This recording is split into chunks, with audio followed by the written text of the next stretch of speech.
Hai, Assalamualaikum semua. Okay, hari ni Cik Ain nak buat egg drop sandwich yang viral dekat Korea tu, trending lah kan kononnya dekat Korea tu.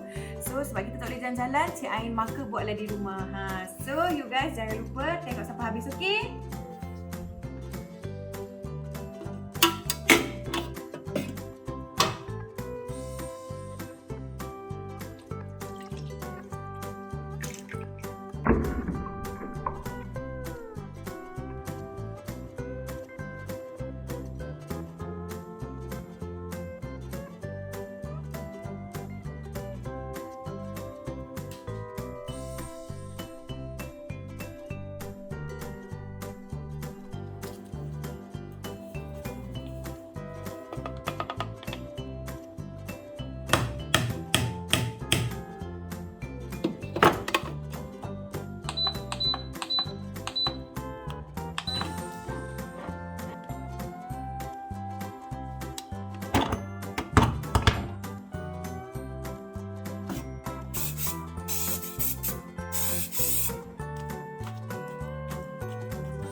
Dah siap dah Cik Ain punya egg drop sandwich. Dia macam ala cafe tak Cik Ain susun ni.